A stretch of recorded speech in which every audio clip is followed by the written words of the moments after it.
আমি ওযু করে আল্লাহর প্রিয় হলাম, আল্লাহর আমি ভালোবাসা হলাম, তাকে আমি বিপদে রেখে আমি কি করে জান্নাত যেতে পারি?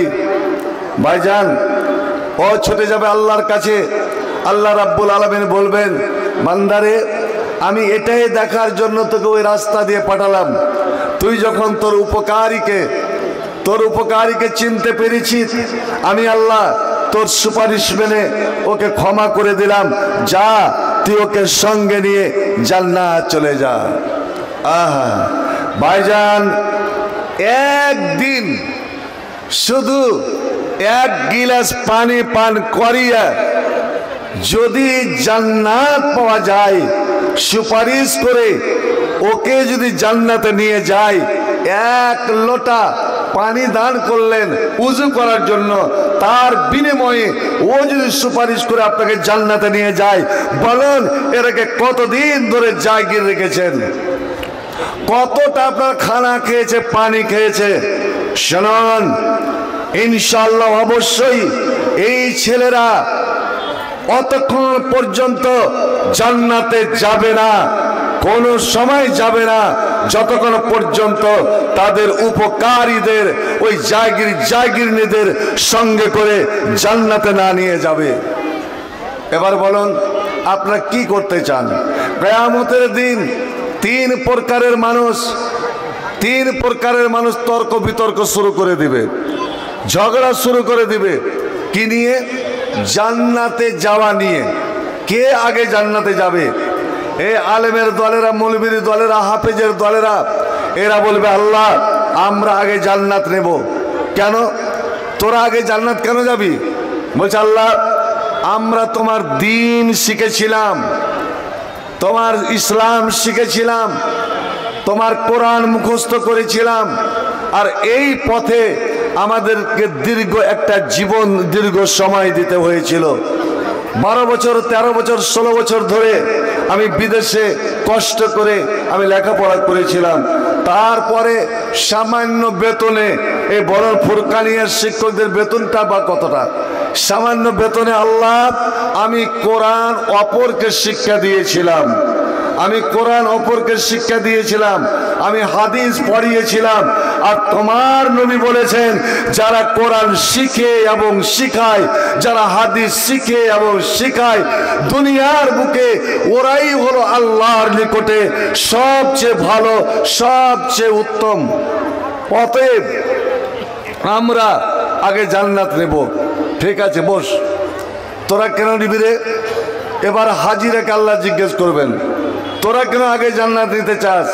আল্লাহ আমাদের মতন টাকা কয়টা লোক খরচ করেছে? এখন হজে 4.5 লাখ টাকা, 4.5-5 লাখ টাকা আমি খরচ করে আল্লাহ তোর পবিত্র ঘর দেখে এসেছি। তোর আরফার ময়দান, মুজদালিফা, মিনা, তোর হাজারে আসওয়াদকে আমি চুম্মা দিয়েছি, মাকামে ইব্রাহিমে নামাজ পড়েছি, মুলতাজিমের পর্দা ধরে কেঁদেছি।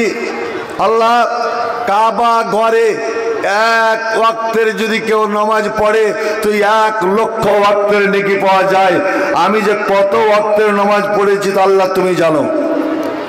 আমি তোমার নবীর মসজিদে গিয়ে নামাজ পড়েছি, যেখানে এক নামাজ 1000-এর সমান, আমি ওখানে নামাজ পড়েছি। আল্লাহ তোমার নবীর মাজার জিয়ারত করেছি বাড়ি ঘর ছেড়ে। তো আমাকে জান্নাত কেন আগে দেওয়া যাবে না? কথা তো ঠিক। ঠিক আছে বস, এদের কথা একটু শোনা যাক। এবার এই সাধারণ পাবলিক, এদের দাবি আল্লাহ আমরা আগে জান্নাতে নেব, আমরা আগে, আমাকে জান্নাত আগে চাই। কেন? তোমাদের যুক্তিটা কি? বলছে আল্লাহ এই মুলবি, এই তালিব ইলম, এই ওস্তাজি, এই হাফেজে কোরআনদেরকে ওরাকে জিজ্ঞেস করেন তো কাদের মাদ্রাসা লেখাপড়া করেছিল? ওরাকে জাগির কে রেখেছিল? ওদের খাওয়া দাওয়ার ব্যবস্থা কে করেছিল? লকডাউনেও আমরা ওদের শিক্ষকের বেতন দিয়েছি।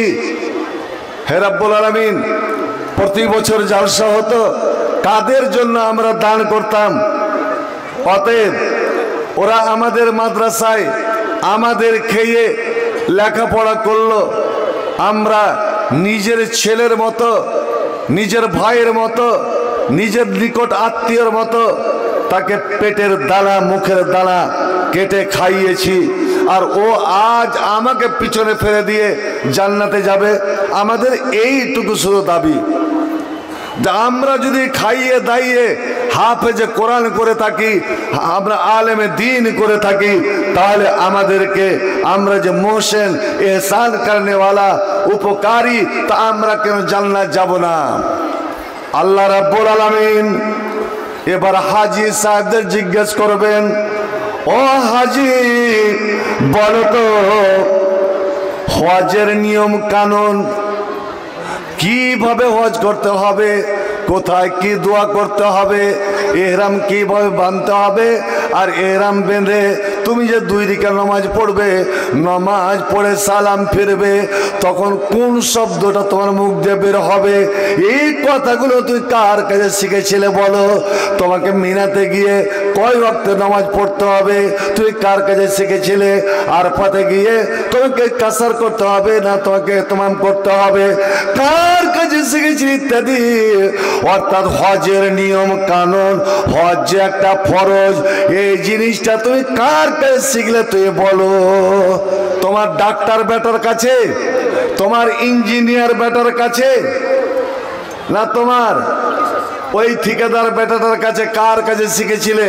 ভাই আমার, প্রত্যেকে বলবে আল্লাহ মুআল্লিমের কাছে, আলেমদের কাছে, শিক্ষকদের কাছে, ওদেরকে লেখা বই পড়ে পড়ে আমরা শিখেছিলাম। আল্লাহ বলবেন হায় রে হতভাগা রে, একটু শরম কর, শরম কর। যার কাছে শিখলি, যে তোকে শিখালো, সেই শিক্ষককে পিছনে ফেলে তুই আগে কি করে জান্নাত যেতে চাস রে? জানি না গুরু নিন্দা নরকে বাস। হ্যাঁ, গুরুকে শিক্ষককে পিছনে রেখে তুই জান্নাত যাবি মানে না। 3 নম্বর পরে এবার মুলবিরা ওর দিকে তাকিয়ে বলে হলো আবে আমাদের আগে কে জান্নাত যাবে? এরা কিন্তু খুব আনন্দে মাতোয়ারা। হঠাৎ আল্লাহ বলবে এই আলেমেরা, বলে এ হাফেজে কোরআনেরা, তোমরা সত্যিকারী, সত্যি তোমরা বড় কষ্ট করে ইলিম অর্জন করেছ। এই ইলম অর্জন করার পথে কত যে বাধা বিপত্তি তোমাদের সামনে এসেছে, জীবনে কত ঘাত প্রতিঘাত, আলেম হওয়ার অপরাধে তোমাদেরকে জেলে পর্যন্ত যেতে হয়েছে। যেমন এখন জাজ্জি সালাম আনসারি 13 বছর জেলে আছে। ভাই আমার, কেন? শুধু সরকারের চোখে চোখ রেখে সত্য বলার কারণে ওকে বিভিন্ন চক্রান্ত করে কেসে ফাঁসিয়ে দিয়ে জেল। এইভাবে কত আলেমকে তুই জেল দিবি রে? हम बातिल से दबने वाले आए आसमां नहीं है, हम 100 बार कर चुका तू इम्तिहान हमारा। এইভাবে কত আলেমকে তুই জেল দিবি? এইভাবে তুই আমাদের জবান বন্ধ করবি? সত্য বলতে বলতে তুই আমাদের বাধা দিবি? না, কোনোদিন বাঁধবে না। কেননা तौहीद की अमानत सीनों में है हमारे, तौहीद की अमानत सीनों में है हमारे, आसान नहीं मिटाना नाम निशान हमारा। এই কোরআন আছে আমাদের বুকে, নবীর হাদিস আছে আমাদের বুকে, এক আল্লাহ আছে আমাদের বুকে, যার ভিতরে এক আল্লাহর ভীতি, এক আল্লাহর ভয়। ও কোনদিন বাতিলের সামনে মাথা নত করবে না, বাতিলকে দেখে কোনো ভয় করবে না। ও কোনদিন অস্ত্রের সামনে বুক পেতে দিয়ে মরণকে বরণ করে নেবে, কিন্তু ভয় করবে না। আসুক না যত বাধা, আসুক না যত বাধা, যত ঝড় সাইক্লোন, রাসূলের পথে মোরা চলবই, আল্লাহর পথে মোরা চলবই। আসুক না যত বাধা, যত ঝড় সাইক্লোন, আল্লাহর পথে মোরা চলবই, রাসূলের পথে মোরা চলবই। এ জীবন বাজি রেখে দিনের নিশান মোরা, আল্লাহ আকাশে উড়াবই মোরা কামানের মুখোমুখি দাঁড়িয়ে, মোরা বন্দুকের মুখোমুখি দাঁড়িয়ে আল্লাহু আকবার বলবই। আসুক না যত বাধা যত ঝড় সাইক্লোন, রাসূলের পথে মোরা চলবই, আল্লাহর পথে মোরা চলবই। আমাদের দেহে আছে জিহাদি রক্ত, আমাদের দেহে আছে জিহাদি রক্ত। প্রাণে প্রাণে বিপ্লবী ঝঙ্কার, তাকবীর তাকবীর বাতিলের মসনদ, তাকবীর তাকবীর বাতিলের মসনদ। কত ভেঙে করেছি যে চুরমার, কত ভেঙে করেছি যে চুরমার। এই শির অবনত আল্লাহর কাছে শুধু, এই শির অবনত আল্লাহর কাছে শুধু, এই মাথা অবনত আল্লাহর কাছে শুধু, নাই কোনো তাগুতের কাছে। আজ ভারতের কোনায় কোনায় মুসলমানকে জোর করে ধরে জয় শ্রী রাম।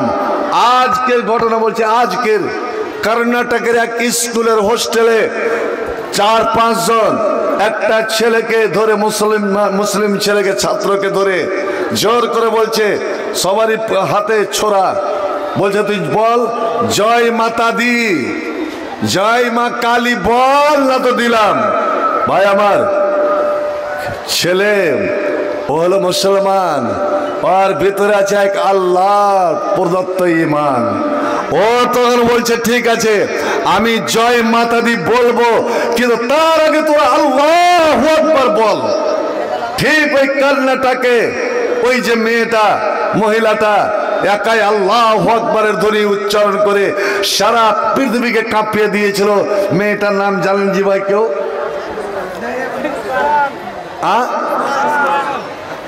জি, আর তারই জাত ভাই। জয় মাতা দি বলবো, আল্লাহর খাবো আর গীত গাইবো অন্যের, ভাত খাবো একজনের আর গীত গাইবো অন্যের। কি হয়ে গেল ভারতের যে আজ আমরা তো কাউকে বাধা দিতে যাই না যে তুমি কেন এখানে স্লোগান দিচ্ছ, কেন জয় শ্রীরাম বলছো, কেন তুমি জয় মাতা দি বলছো, কেন জয় মা কালী বলছো। আরে তুমি আমার রাস্তা দিয়ে তোমার মূর্তিগুলো নিয়ে যাও ঢোল ঢাক বাজাতে বাজাতে, আমি কিচ্ছুই বাধা দিব না। তুমি রাস্তার ধারে তুমি কীর্তন করছো, আমি কোনো বাধা দিই না। তুমি অষ্ট প্রহার করছো, বাধা দিই না। কিন্তু আজ উত্তরপ্রদেশের মাটিতে এই মুসলমান আজ মাঠে, কোন খোলা মাঠে ঈদগাহে নামাজ পড়া নিষিদ্ধ হয়ে গেল। এই নামাজ পড়ার অপরাধে আমার মালদার 10 জন মুসলমান এখনো জেলে আছে। ওরা না জেনে খোলা মাঠে রাস্তার ধারে নামাজ শুরু করে দিয়েছিল।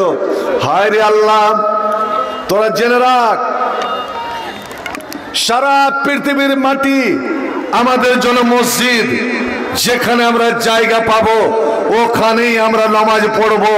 কারণ এ ভারতের মাটি, পৃথিবীর মাটি কারই বাবার নয়। এই জমিনের মালিক কে ভাই? জোরে বলুন, চিল্লা বলুন, জমিনের মালিক কে? আরে জোরে চিল্লা বলুন না। জমিনের মালিক আল্লাহ। ইন্নাল আরজা লিল্লাহ, আর নাহনু ইবাদুল্লাহ, আমরা হলাম আল্লাহর বান্দা। আর আমার নবী বলেছেন, এরে আমার উম্মত, সারা পৃথিবীর মাটি তোমাদের জন্য মসজিদ। যেখানে নামাজের টাইম হয়ে যাবে ওখানেই তোমরা নামাজ পড়ে নাও। নামাজের জন্য মসজিদ শুধু জরুরি নয়, ওরে যেমন ওদের জন্য মন্দির জরুরি, ওদের জন্য মূর্তির হওয়া লাগবে, কিন্তু আমার আল্লাহর ফটো হওয়া লাগবে না, আমার কোনো কিছু লাগবে না। যেখানে নামাজ, তুমি মাঠে থাকো, ঘাটে থাকো, ট্রেনে থাকো, বাসে থাকো, তুমি সওয়ারিতে থাকো, তুমি ঘোড়াতে থাকো, তুমি জিহাদের ময়দানে থাকো, ওখানেই তোমার জন্য নামাজ ফরজ হয়ে গেল। নামাজের জন্য কোনো বাধা নাই। তোমার এই জমিন মুসলমানের জন্য, এই জমিন হলো একটা পানি।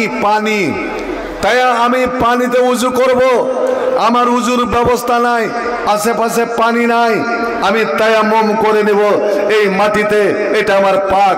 আর তুই আমাকে এই ইবাদত থেকে বাধা দিবি? ভাই আমার, এটা কেন হচ্ছে?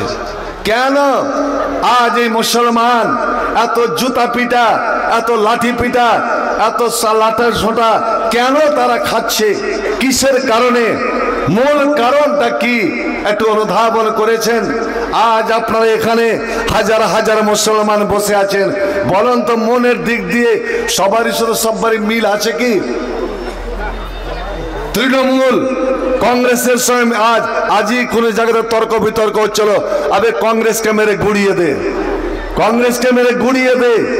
আর ওটা যে ওর জাত ভাই ওটা জানে না, যদি আর তৃণমূল বলে ওকে গুড়িয়ে দে, ও বলে ওকে শেষ করে দে।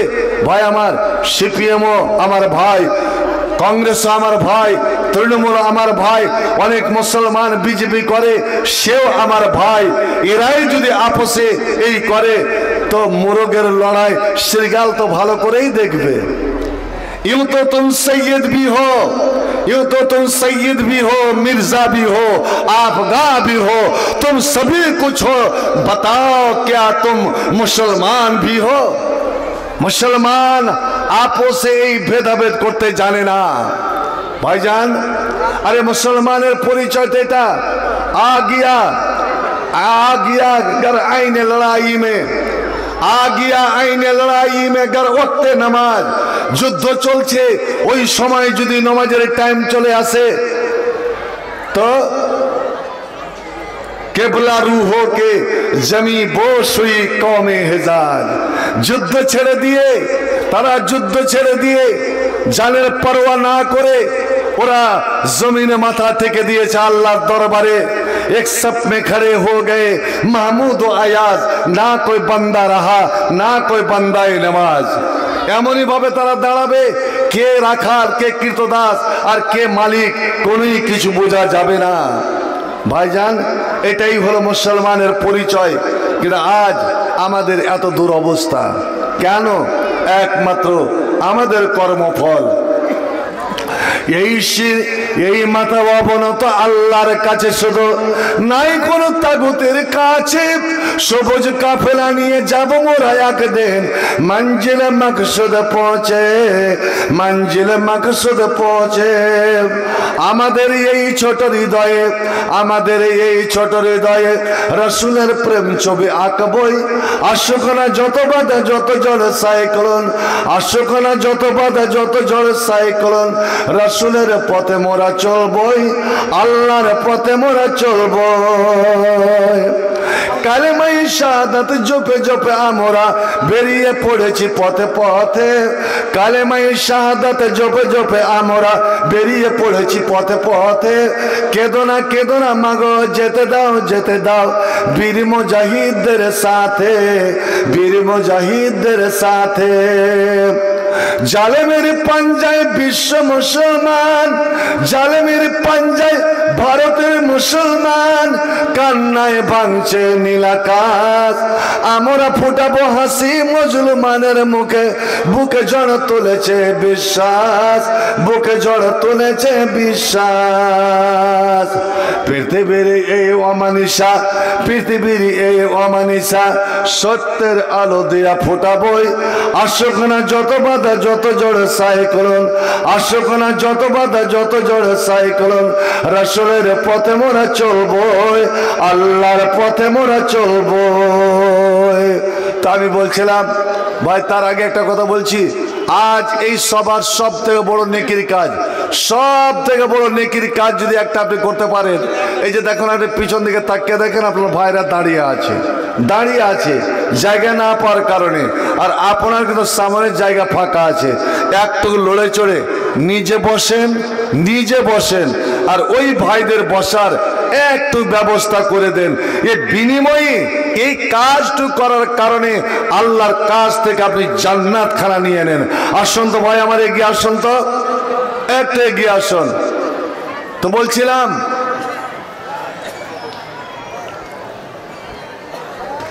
যে ওই হাফেজে কোরআন, ওই আলেমে দিন, আল্লাহ এদেরকে জিজ্ঞেস করবে যে তোমরা জান্নাত আগে যেতে চাও কিসের কারণে? এরা বলবে যে আল্লাহ আমরা কষ্ট করে এদের খাওয়া দাওয়া করিয়েছিলাম, লালন পালন করিয়েছিলাম, আর সত্যি এমন এমন জায়গির আছে ভাই আমার বুখারীর একটা হাদিস মনে পড়ে যাচ্ছে। আল্লাহর নবী আব্দুর রহমান বিন আওফ বলে একটা তালবে ইলমরা ছিল খুব বড় বংশের, খুব উঁচু বংশের। তো মদিনাতে একটা উঁচু বংশের লোকের বাড়িতে জাগির রাখলেন। এই ছেলেটা ইসলামের জন্য মক্কা থেকে বাড়ি ঘর ছেলে মেয়ে স্ত্রীকে ফেলে দিয়ে ওখানে চলে গিয়েছিলেন। জাগিরের নাম হলো সাদ বিন রবি। কিছুদিন জাগির রাখার পরে একদিন সাদ বিন রবি মনে মনে চিন্তা করছেন, আল্লাহ, এই ছেলেকে আমি নিজের ভাইয়ের মতন খাওয়া দাওয়া করাচ্ছি, আমার দুইটা স্ত্রী দেওরের মতন একে খাওয়া দাওয়া করাচ্ছে, ভালোবাসছে, কিন্তু ছেলেটা শুনেছি নাকি মক্কাতে স্ত্রী আছে, মুসলমান না হওয়ার কারণে ওখানে ফেলে এসেছে। ছেলে তো সাবালক, ছেলে তো বড়, এর একটা বিয়ে কি দিলে হয় না? নিজে নিজে বলছে বিয়ে দিলে কি হয় না? আচ্ছা বিয়ে দিব, তো ছেলে যদি বিয়ে ফের না করে, আচ্ছা ছেলে রাজি হলো, তো মেয়ে কোথাকার পাবো আমি? অপর মেয়েকে বিয়ে দিয়ে আনবো, মেয়েটা যদি ভালো না হয় তাহলে এই একটা ঝামেলা। আচ্ছা মেয়েও ভালো পেলাম, বিয়ে দিলাম, নবী যদি রেগে যান, মাদ্রাসা কমিটি যদি রেগে যায় যে আমার তালবে ইলমের বিয়ে তুমি কেন দিলে, ওই একটা বিপদ। না না না, আমি পরের মেয়েকে বউ করে আনবো না, আব্দুর রহমানের আমি বিয়ে দিবই। যাকে আমি ভাই বলে মেনে নিয়েছি, ভাইয়ের মতন আমি খানাটা খাওয়া দাওয়া করাচ্ছি, খরচ করছি, তা আমি একটা বিয়ে দিতে পারবো না? আমার তো দুইটা স্ত্রী আছে, আমি একটাকে তালাক দিলে কি হয় না? একটাকে তালাক দেব, তালাক দেওয়ার পরে ইদ্যত কাটবে, ইদ্যত কাটার পরে 3 মাস ইদ্যত কাটার পরে আমি আমার খরচে এর সঙ্গে বিয়ে দিয়ে দেব। কথাও মনে মনে একদম পক্ত করে নিচ্ছে। বাড়িতে গিয়ে 2 স্ত্রীকে জিজ্ঞেস করছে, এই আমার প্রিয়তমা বিবি, একমাত্র আল্লাহর জন্য, আল্লাহর দ্বীনকে বাঁচাবার জন্য যারা বাড়ি ঘর ছেড়ে 500 কিলোমিটার রাস্তা অতিক্রম করে এখানে এসেছে, আমরা বুক পেতে তাদেরকে নিয়েছি, আমরা বুকে টেনে নিয়েছি। বিবিরে, এই আব্দুর রহমান ছেলেটা, ওর বাড়িতে স্ত্রী আছে, কাফের হওয়ার কারণে ওকে নিয়ে আসতে পারিনি। বলো দেখি, আমি যদি তোমাদের মধ্যে কাউকে তালাক দিই, আর তালাক দিয়ে ইদ্যত কাটার পরে ওর সঙ্গে বিয়ে দিই, তো তোমরা কেউ রাজি হবে কি হবে না? আজকালকার স্ত্রী হলে ব্যাপারটা যে কি হতো ভাই। স্ত্রী যদি ইমানদার হয় তো ওই পুরুষের মতন দুনিয়ার নিয়ামতের মালিক আর কেউ নয়। নবী বলছেন 3টে জিনিস তোমরা জমা করিও, তার মধ্যে একটা ইমরাতাম মুমিনাতান, মুমিন স্ত্রী, যে তুইন আদাকুম আলা আমরিল আখিরা, যে মেয়েটা তোমাকে আখিরাতের কাজে উদ্বুদ্ধ করবে। আল্লাহ নবী রাত্রে বলছেন, দেখো, মান সাকা ইমরাতাহু মিনাল মায়ে ওজরা, ঠান্ডার রাত, কনকনা জাড়, নবী বলছে, দেখো হে মুমিনের দলেরা, মুসলমানের দলেরা, কেউ যদি নিজের স্ত্রীকে 1 গিলাস পানি পান করিয়ে দেয় তো আল্লাহ বিরাট ওকে নেকি দান করবেন, নেকি দেবেন। এটা একটা জান্নাতের কাজ। স্ত্রীকে পানি পান করাবে, আজীবন স্ত্রীর কাছে পানি নিলেন, কোনোদিন ওকে দিয়েছেন কি? গোসলের পানি নিলেন, ওকে গোসলের পানি টিপে দিয়েছেন? আপনি হুজুর পানি নিয়েছেন, ওকে কোনোদিন দিয়েছেন? এই হাদিসটা যেমন শোনা, ইরবাদ বিন সারিয়া বলছেন, আমি ওখান থেকে দৌড় দিলাম যে আমি আজ এই নেকিটা করবই।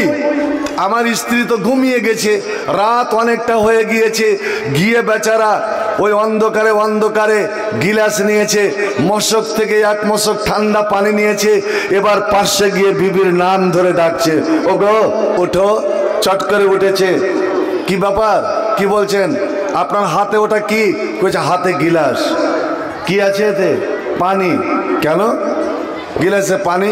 বলছে তোমাকে আমি পান করাবো, তোমাকে পানিটা খাওয়াবো। কই আমার তো তৃষ্ণা নাই, আমি পানি কেন খাবো? আমি পিপাসা হলে না পানি। কইছে না রে বিবি না, তৃষ্ণার দরকার নাই, পিয়াসের দরকার নাই।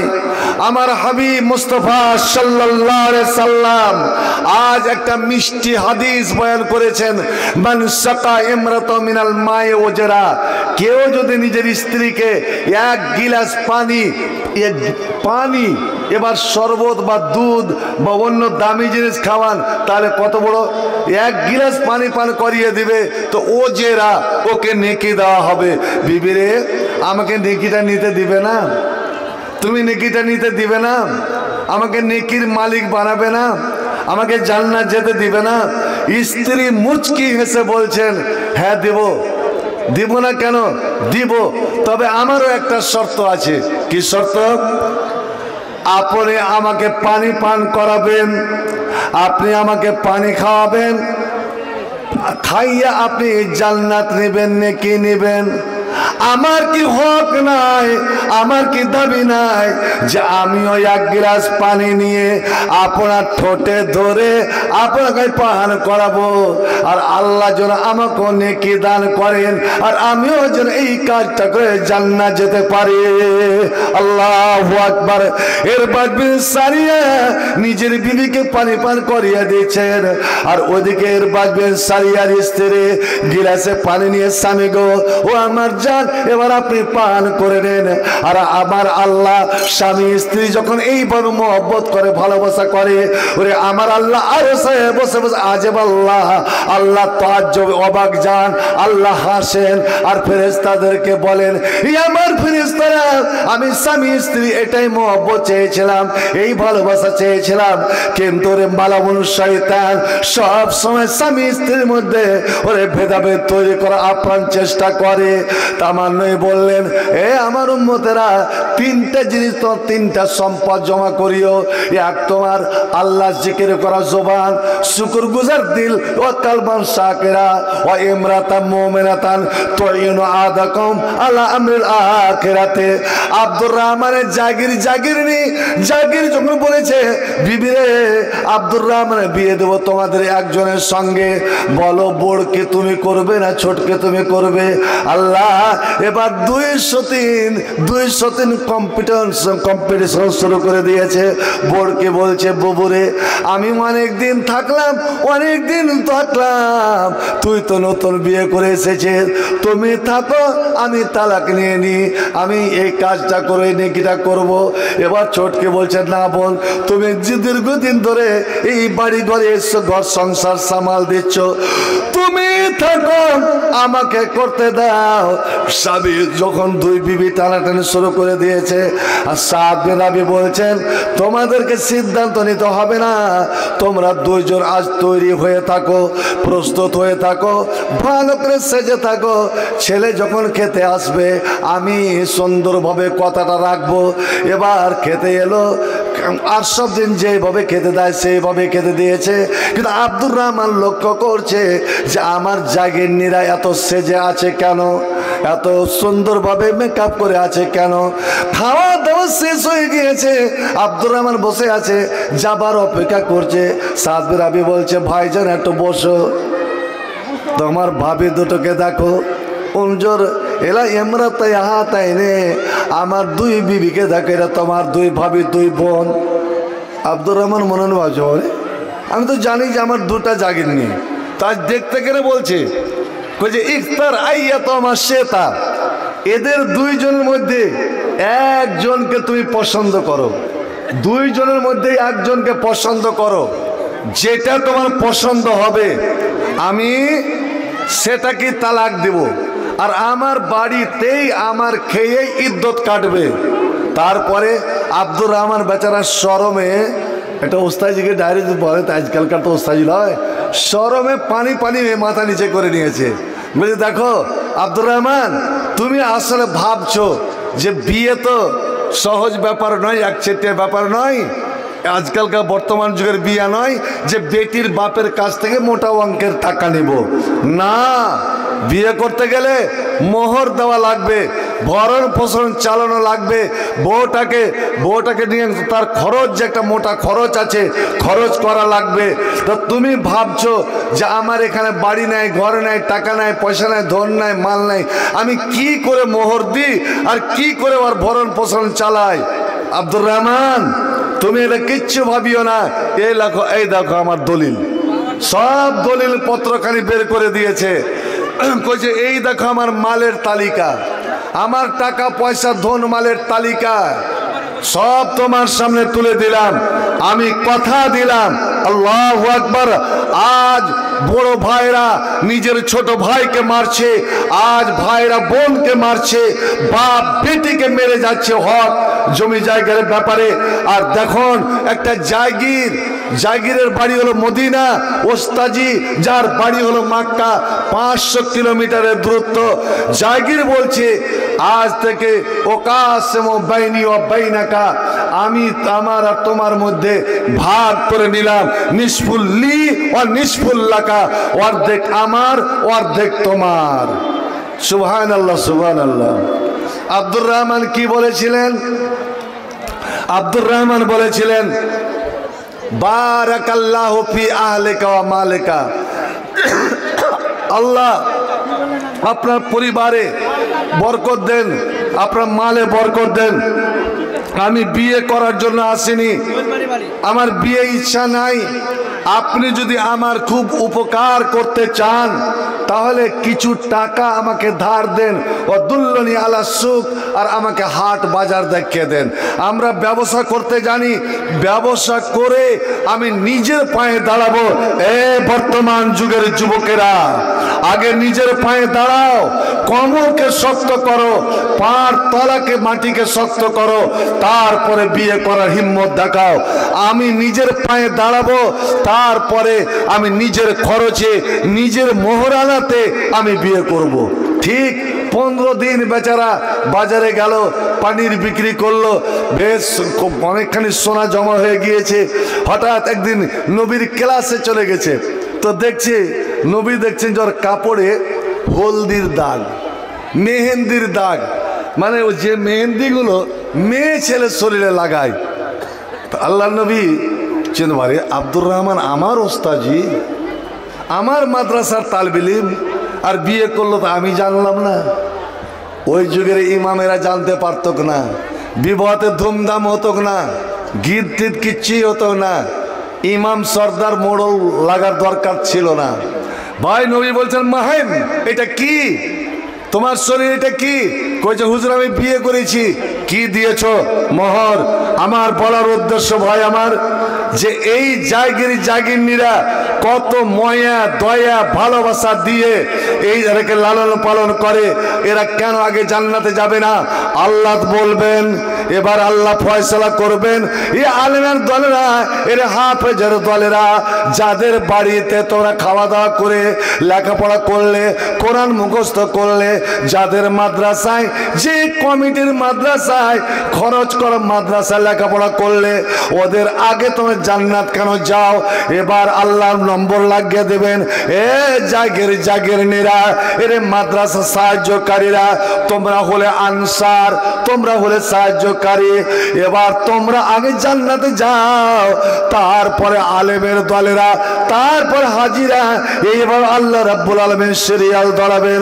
বন্ধু আমার, বলুন তো দেখি, আজ এখানে আমি দেখব 5টা ছেলে এখান থেকে ফারেক হয়ে গেল, তাদের হাতে লাঠি তুলে দিলেন, তাদের শরীরে জান্নাতে পোশাক পরালেন, মাথায় পাগড়ি, ঠিক যে মুসা নবীর মাথায় পাগড়ি বাঁধানো হয়েছিল, পাগড়ি বাঁধলেন। আর এই লাঠি পাগড়িগুলো একজনেই দিয়েছে, সেটা আমার মামা, আমার ভাগ্নে মৌলভী আব্দুল হাই হাফেজাহুল্লাহ সাল্লামাহুল্লাহ, আল্লাহ ওর হেফাজত করুক।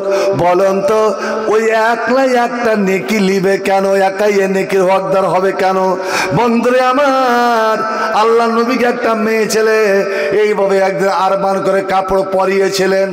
নবী আমার বলেছিলেন, কেউ যদি কাউকে একটা কাপড় দান করে, ওই কাপড়ের একটা সোঁতা যতদিন পর্যন্ত থাকবে, যতদিন পর্যন্ত একটা সোঁতা থাকবে, ততদিন পর্যন্ত সে আল্লাহর রহমতের, আল্লাহর বিশেষ রহমতের ছায়াতলে থাকবে। এবার বলুন, যেমন এই কথা বলা সাহাবায়ে কেরামেরা, আনসাররা বিশেষ করে ওরা আপ্রাণ চেষ্টা করত গরিব সাহাবীদেরকে অন্ন বস্ত্র কাপড় দান করার। নবী নিজে ওই মেয়েটার হাত থেকে কাপড়টা নিয়ে পরলেন। লম্বা হাদিস আছে, ওদিকে আমি যাচ্ছি না। আমার বলার উদ্দেশ্য, ভাই আমার, একটা ছেলের পিছনে এই কোরআনকে কতটা আপনি ভালোবাসেন। যেই কোরআন কয়দিন হলো আপনার ত্রিপুরাতে হাজার হাজার কোরআন মসজিদ থেকে বের করে, মাদ্রাসা থেকে বের করে রাস্তায় ছড়িয়ে ছিটিয়ে এবং ছিঁড়ে ছুঁড়ে তাতে আগুন লাগিয়ে দিল। ভারতের কোন সরকার, এমনকি আমার বাংলার সরকার পর্যন্ত, আমার মুসলিম এমএলএ এমপি গুলো পর্যন্ত একটা টু শব্দ উচ্চারণ করেনি। এই বাচ্চাটা হারিয়ে আছে, কারণ বাপ মা থাকলে বলে দিন তো ছেলের কি বাপ মা নাই? বাপ মা আছে, ছেলে হারিয়ে আছে বলে দিন। আসলে মেয়েদের এমনই অভ্যাস খারাপ হয়ে গিয়েছে, মুরগি নিজের ছেলেকে হারাই না, এরা নিজের বাচ্চাকে হারায় কেন? কোথায় যে ঢু মারছে, কোথায় গিয়ে মাথা করছে, ঠুকছে যে তোমার ছেলে হারিয়ে এই স্টেজ এখানে আছে, তুমি ছেলেকে নিয়ে যাও। বাবা তোমার ছেলে নিয়ে যাও, মা তোমার ছেলে তুমি নিয়ে যাও। বলমারি বাড়ি বলছে ছেলেটা, বলমারি বলছে। তো ভাই আমার, হাফেজের ছেলে আমি হাফেজের বাবার কাছে আগে নেবো না। দেখি তো এই মাদ্রাসাকে আপনারা কতটা ভালোবাসেন, এই ছেলেদেরকে কতটা ভালোবাসেন, আপনার এই কোরআনকে কতটা ভালোবাসেন। আমি একটা ছেলে, 5টা ছেলে আছে, আমি 5জন যাদের মা বাপ আত্মীয় স্বজন মারা গেছেন, কিয়ামতের দিন ওই হাফেজদের মা বাবার সঙ্গে আপনিও যেন ওই সম্মানিত হন, আপনারও মাথায় যেন রাজমুকুট পরানো হয়। বেশি নয়, মাত্র 2000 করে 5টা ছেলের জায়গায় আমি 5জন আল্লাহওয়ালা আমি দেখতে চাই। দেখি আসুন তো, একজন হাফেজের ছেলে, একজন হাফেজের বাবা অভিভাবক যেন কোথাকার 600 টাকা, বেরামিতে আপনার 350 টাকা। আসুন ভাই আমার,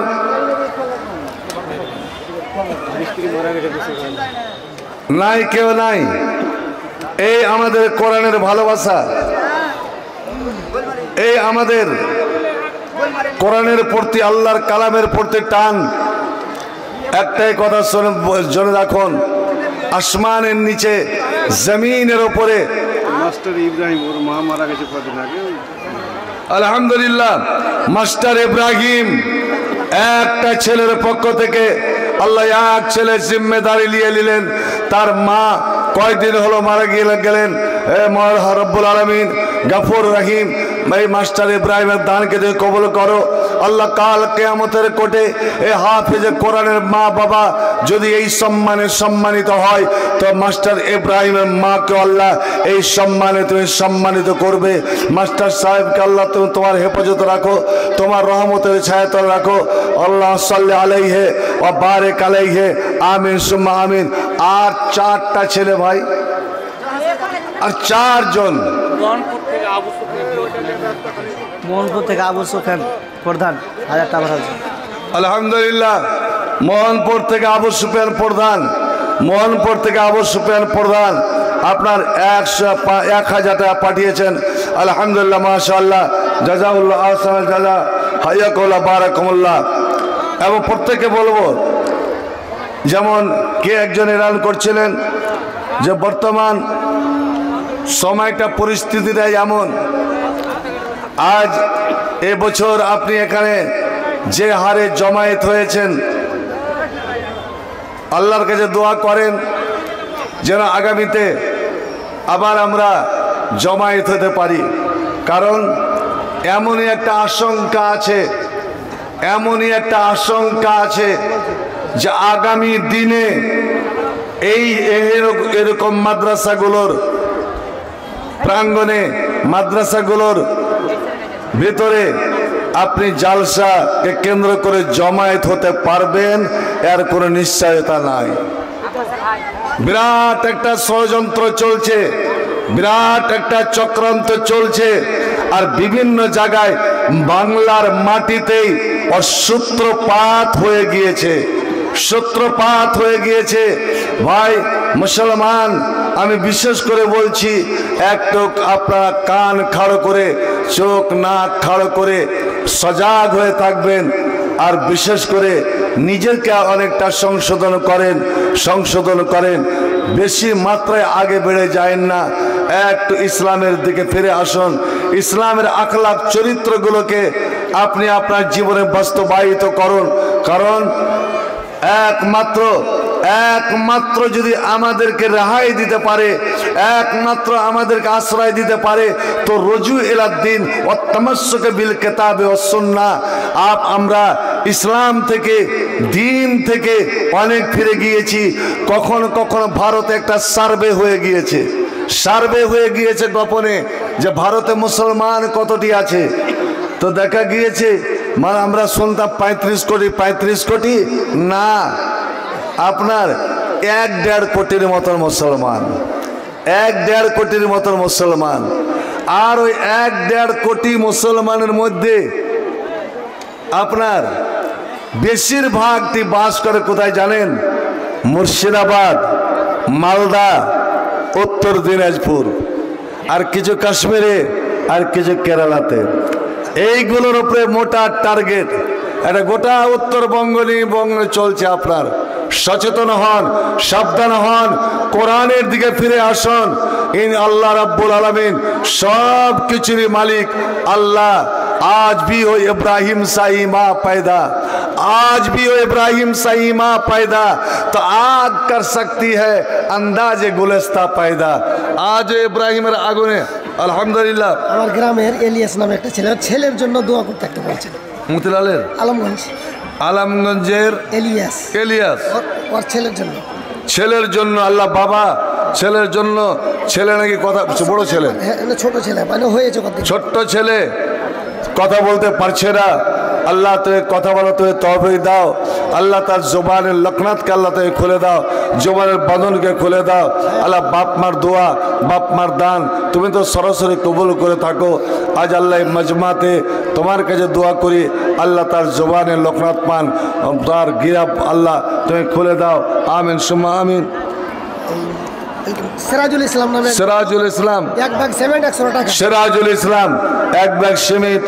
আচ্ছা, তোমরা স্টেজের মধ্যে পাঠানো কেন চাদর নিয়ে? আর আমার বাপজি ওই কারি হানিফ সাহেব 2500 টাকা। আলহামদুলিল্লাহ, কারি হানিফ সাহেব আড়াই কিतना মাছ আছে? 3000। কারি হানিফ সাহেব 3000 টাকা। আলহামদুলিল্লাহ, মাশাআল্লাহ। अल्लाहुम्मा सल्ली अलैहि व बारिक अलैहि, अल्लाहुम्मा बारिक लहु फी मा रज़क़तहु वग़फ़िर लहु वरहमहु रब्बिरहमहुमा कमा रब्बयानी सगीरा।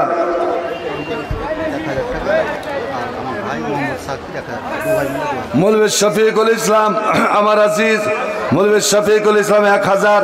আর ভাইয়ের নামটা কি? শাকির, মোহাম্মদ শাকির।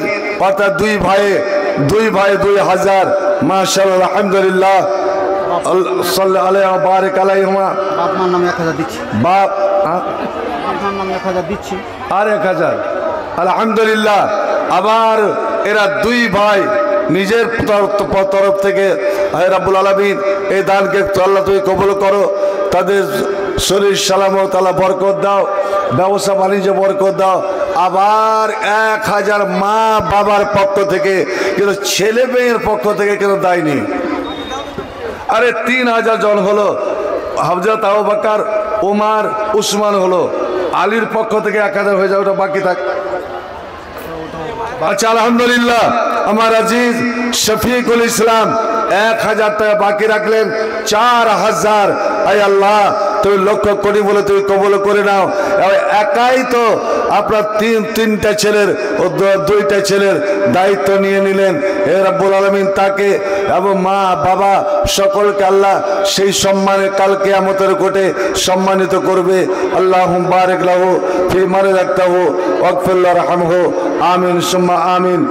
মুসলিম বলে দাবি করে তুমি সকাল বেকাল মুখে, মুসলিম তুমি মুসলিম কিনা বলো হাত দিয়ে বুকে। মুসলিম বলে দাবি করো তুমি সকাল বেকাল মুখে, মুসলিম তুমি মুসলিম কিনা বলো হাত দিয়ে বুকে। মুসলিম তুমি কোরআন হাদিস পড়তে পারো না, মুসলিম তুমি নামাজ রোজার ধাত ধারো না। আব্দুল গফুর 500 টাকা। আলহামদুলিল্লাহ আব্দুল গফুর 500 টাকা। আল্লাহ সাল্লাল্লাহু বারিক আলাইহি। মাওলাই কারীম যে নিয়তে যে দান করছে আল্লাহ তার উদ্দেশ্য তাদের নিয়তকে পূর্ণ করো। আল্লাহুম্মা বারিক লাহু ফি মারযাতাহু ওয়ারহামহু আমিন আমিন আমিন সুম্মা আমিন। মুসলিম তুমি কোরআন হাদিস পড়তে পারো না, মুসলিম তুমি নামাজ রোজার ধাত ধারো না। মুসলিম তুমি মুসলিম আলতাফ আলী পাইকার মাশাআল্লাহ আলহামদুলিল্লাহ। কোনটে পেলা তুই খুচরা টাকা হে? ও তোর বাবা। ওরা দু ভাই মিলে দিয়েছে 4000 আর আমার শফিক আমার আজিজ শফিকুল ইসলামের বাবা দিচ্ছে 500 আর 500 লেগে রে পাগলা 5 ওয়াক্তের নামাজ আর ইসলামের 5টা যে বুনিয়াদ এটা যে হিসাবটা যে মিলে না 4.5 হচ্ছে আর একজন 100 টাকা। তাহলে ওই 500 টাকা শফিক তোকে আর কব না, ওই চাকরিকে কহা বাপের এই আকাঙ্ক্ষিত দানটা পুরা দানটা পূর্ণ করে দিয়ে হ্যাঁ বর্জন 500 টাকা। তাহলে একদম সরাসরি ওই পরিবার থেকে 5000 হয়ে যায়। জলিলের ছেলে জামাল 500 টাকা। জলিলের ছেলে আব্দুল জলিলের ছেলে জামাল 500 টাকা। তো কি গো শফিক ওটা পূরণ করে দেবো বাবা যদি না। আচ্ছা আলহামদুলিল্লাহ মৌলভী শফিকুল ইসলাম এটাই হলো ছেলের পরিচয়। ছেলের পরিচয়